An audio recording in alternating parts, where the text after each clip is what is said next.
Just about everyone who plays League has that one game mechanic that they absolutely cannot stand. Usually the first things to come to mind would be stealth, untargetability, dashes, exhaust, Jax's counter-strike, point-and-click abilities, whatever comes off as a cheap trick that can ruin your day just by existing.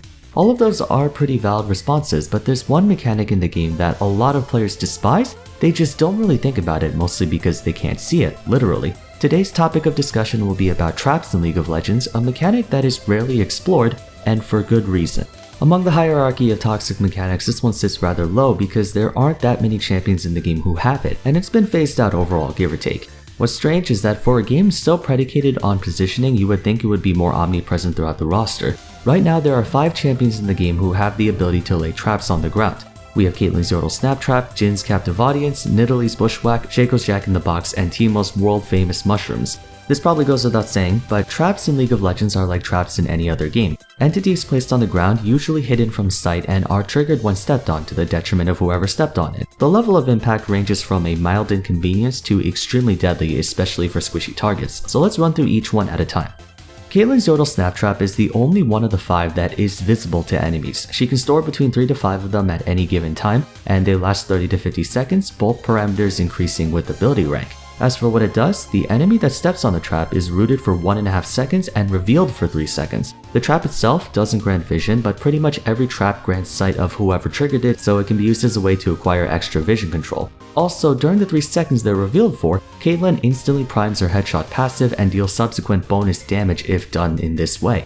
Yordle Snap Trap is sometimes how you see Caitlyn dealing 2000 damage crits late game because trap activated headshots do effectively 4 to 5 times her attack damage with all the crit scaling she has. It's also the only trap you have no way to disarm, so as a trade-off for being able to see where they are, you can't target them. They either have to be stepped on, expire, or manually be destroyed by Caitlyn placing a new trap.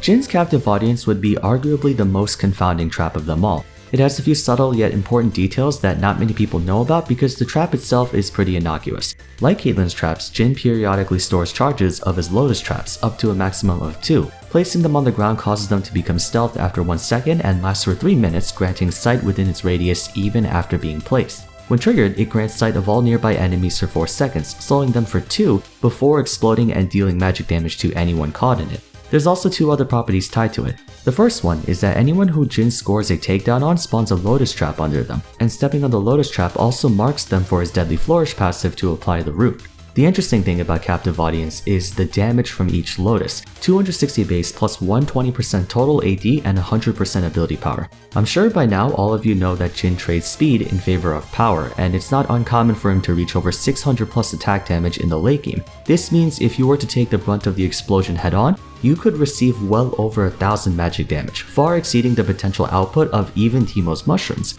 Although, it's balanced by the fact that almost any champion can simply walk out of it before it goes off. Usually its intended purpose was for Jhin to use Deadly Flourish to lock the target in place to then be caught in the explosion. But during the chaos of team fights, especially as champions die, it can be a bit difficult for you to keep track of all the lotus traps going off. I personally think it's the coolest trap in the game because there's an element of skill involved in using them to the fullest. Nidalee's Bushwhack on the other hand is a bit on the underwhelming side, at least on its own.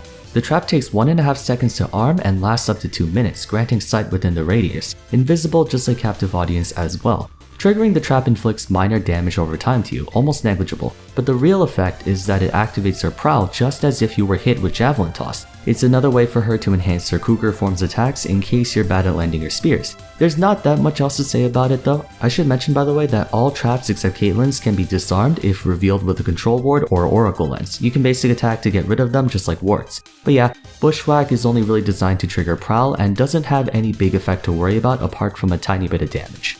The same can't be said for Shaco's Jack in the Box, which would probably be number 1 on the list for the most annoying trap in the game, at least in tandem with the rest of his playstyle. Shaco summons a box that takes 2 seconds to arm and turn invisible, which lasts for up to 40 seconds at base, plus 5 more for every 100 ability power. Unlike all other traps though, Jack in the Box is not only a trap, but an entity and is treated as a summon in the same fashion as Yorick's Ghouls or Malzahar's Voidlings, meaning you can destroy them with both attacks and abilities. Here's the problem. While invisible, the boxes are untargetable and invincible, so even if you saw where he placed them, you can't use skill shots or AoE attacks to get rid of them. You have to either set them off or reveal them through whatever means possible. Now, why is it the most annoying trap of the bunch? Because activating the box causes all enemies around it to be feared for 1 to 2 seconds, while it rapidly pelts away at said enemies. The wiki says half a second to 1.5, but there's a half second root applied at the very start, so the total lockdown is 1 to 2. Unlike Nidalee's bushwhack, Shaco's boxes do a lot of damage, especially if he's full AP. This, combined with the AoE fear, makes it so good at screwing people over. Shaco can drop a box to cut off your escape when he's ganking, he can drop a box when he's trying to run away, he can drop a box in the middle of a team fight to disrupt combos and plays, then of course his ultimate spawns 3 of them. A singular box can apply so much disruption that it's almost unfair for an assassin of all things to have amazing zone control. Well, I mean at this point Shaco is a specialist more than an assassin, but you get what I mean. Teemo's mushrooms, or if you refer them to their actual name, noxious trap. The iconic trap. Everyone knows what Teemo does. He runs around shooting darts at people, blinding dart to mess with auto-attacking champions, and shrooms. Lots and lots of shrooms, this guy's the plug. He can store 3 to 5 charges and also gains more cast range based on the ability rank as well. The mushrooms do bounce off each other, which allows him to set traps from a far distance away, compounded by the massive 900 cast range at rank 3. Each mushroom lasts for 5 minutes, the longest lasting trap in the game. It makes sense, given that it's his ultimate. The mushrooms grant sight of nearby surroundings too, so Teemo effectively has built-in wards that do crazy damage. Upon contact by any hostile or neutral entity, they explode, slowing all enemies hit for 4 seconds and dealing magic damage over time, while also revealing them like all traps do. The damage is no joke too. At max rank, 1 mushroom does 450 base plus half of Teemo's ability power in damage, which is why late game a single mushroom chunks squishy targets for half their health.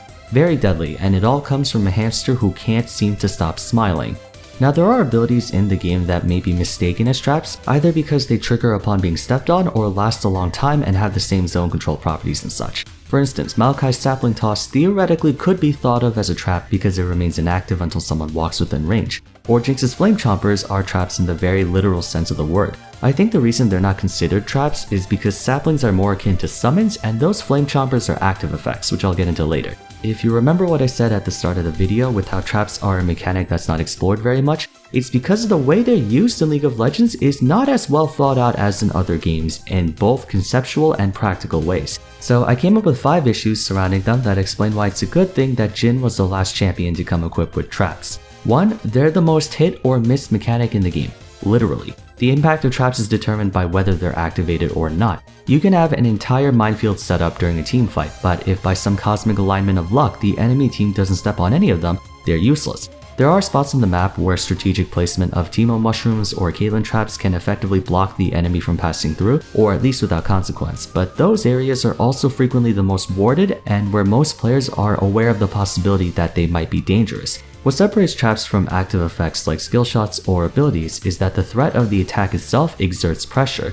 Technically, any non-point-and-click ability is hit or miss, but because their effects are instant and very much visible, it forces the enemy team to respond immediately. For example, Morgana's Dark Binding. Sure, if you miss the ability, it's completely useless, but when you see it flying towards you, wherever you're standing is an extremely dangerous place to be, so you have to move. Unless the enemy champion lays a trap on top of you and you straight up do not move from that spot, the trap has no pressure, which brings me to the second problem. 2. They are a very counterintuitive and counterproductive way to exert pressure. They can only be placed long before a fight starts or during the neutral game, which usually entails being out of position to put them in advantageous spots such as cutting off escape paths. In other words, if you want to make the best use out of traps, you have to set them in areas you think the enemy team will use either to approach or retreat. But by doing so, you achieve a negative cost-benefit outcome based on either scenario. Scenario 1. Both teams are getting ready to contest Baron or Elder Dragon. You're playing Caitlyn and you want to set up your traps to block off an area. Now, because Yordle Snap Trap has a very low detection hitbox, you need to place 3 or 4 traps in a line just to cover all of them,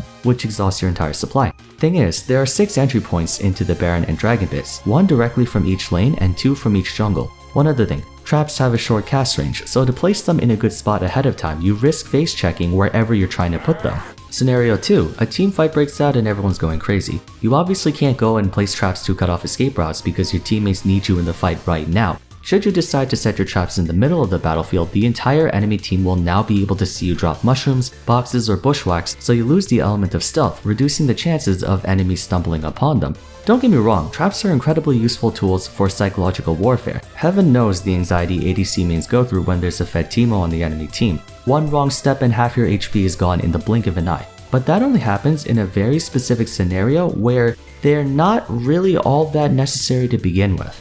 3. Traps only become good when you and your team are in a situation where the usage of them is purely supplemental. They're basically a win more mechanic in League. You hear the term used more often in trading card games like Magic and Yu-Gi-Oh! In those games, win more is used to describe a card that works very well, but only if you're already winning. If it wasn't obvious, win more cards aren't the best because just about any card is good when you're in the lead. It's icing on the cake most of the time. The best example of a win more mechanic in League would be Medjai's Soul Stealer. Every time you score a takedown on an enemy champion, you get more stacks, giving you more ability power, which then makes it easier to get more stacks. Naturally, you get much less value out of this when you're behind, as it's very unlikely for someone on the losing team to score consecutive kills without ever dying, unless the enemy team is unironically running it down. In most situations, you would only build Medjai's if you're in the lead, but you could probably get the same amount of benefit building a regular item. Going back to the situation where the enemy Teemo is super fed and you're peeing your pants as you go through the jungle hoping you don't explode. In order for that scenario to take place, the enemy Teemo, and by extension his team, have to be very, very far ahead, at which point it doesn't matter what champion you're playing, you could be playing Vladimir and one-shot everyone right in the face. Conversely, if the enemy Teemo is behind, those mushrooms can't stop anything. If you think about it in all actuality, traps don't really do all that much in League, besides either deal damage or slow you down temporarily. That's all they really can do. A champion can't have a pitfall trap that removes the target from the game for 60 seconds, cause that'd be broken. Like summons, Riot doesn't like putting too much of a champion's power budget into external elements because the focus should be the champion, not their pets or their traps. Number 4. Traps are a very uninteractive game mechanic. They don't do anything to change the game state by themselves, not to mention how easy it is to invalidate them through Oracle Lens or Control Wards. They don't do anything until someone steps on them, and even then, nothing is accomplished unless you or someone else is there to capitalize on it. Let's say you're Jhin on the red team and you placed a bunch of lotus traps all over the enemy blue side jungle, but your team is at dragon. If someone steps on the lotus traps, nothing comes from it. They may as well be temporary wards. Vision's important, but not if it takes up an entire ability slot. Caitlyn could lay down a bunch of snap traps, but if she's not in range to use the empowered headshot, then what's the point? Teemo's mushrooms can dish out a lot of damage even by themselves, but once again, that's only if he's really far ahead. Also, if the enemy team has a Sona or a bulky top or jungle, they can face tank every mushroom pretty easily. To make matters worse, by the mid game, everyone on the enemy team will likely be equipped with Oracle Lens and no shortage of control wards. It's pretty easy to disarm traps or just ignore them entirely because they aren't a threat except during team fights. By the way, I should establish we're specifically talking about the abilities individually, not the champions who have them. Caitlyn, Shaco, Nidalee, Teemo, and Jhin are all very good champions, it's just their trap ability is kinda useless most of the time, except maybe Teemo's. 5. Zone control can be achieved much more easily with active effects that cover more area and more instantaneously. Things like Thresh's Box, Veigar's Cage, Anivia's Storm, like Poppy's Field or Singed's Poison. All of those are way more effective than traps at establishing that kind of zoning pressure. They don't last anywhere near as long, but they don't have to. You only need them during the course of a team fight. The difference between traps and active effects is that the latter exerts pressure at the time you need them to, so they're more consistent. Going back to Yu-Gi-Oh for a moment, nowadays the only trap cards that are used are ones that can be activated from your hand, like Infinite Impermanence or Evenly Matched, and then of course the monsters that sort of function as hand traps like Ash Blossom. Because the issue with trap cards is that they're too slow, you have to set them face down then wait until the next turn to use them. Spell cards are infinitely more useful because you can use them right away. Traps in League are exactly like trap cards in Yu-Gi-Oh! They're not a proactive resource, and with how much faster the game has become, you kinda need things to activate right away. Imagine if Vex's personal space had a 2-second channel time before activating. That kinda defeats the purpose, because dashes are immediate, so the ability has to be casted ASAP.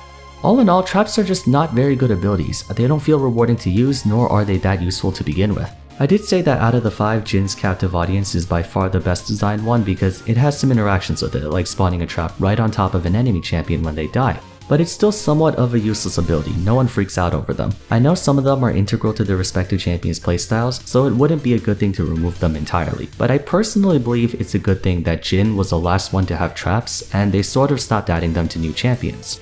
One way I think they could sort of make traps better designed is if there was a way to remotely detonate them. It may not work for the likes of Caitlyn or Nidalee, but it would be cool if let's say the enemy team is trying to escape and they're running into a lotus trap, Jhin can activate it before they step on it so that it will explode before they can cross. Gragas has this sort of interaction with his barrel roll, where he can manually explode it by pressing the ability again. And chances are you've seen a few pro Gragas players use explosive casts to knock targets into a fully charged barrel. That'd be kinda cool. Just some way to add interactions with them and not just be sitting entities that wait to be stepped on. The ultimate goal of traps is to zone enemies, so if you add that element to it, it might produce a more meaningful effect. But anyways, it's getting kinda late, so I'm gonna end it off here. Like always, if you have any thoughts or opinions on this, feel free to share them in the comments down below. For now, if you enjoyed, a rating would be much appreciated. Consider subbing to the channel for more content like this. Don't forget to follow me on Twitter and join my Discord server. And lastly, check out my other discussion videos if you haven't yet. Until then, thank you all so much for watching, and I'll see you again soon for the next one.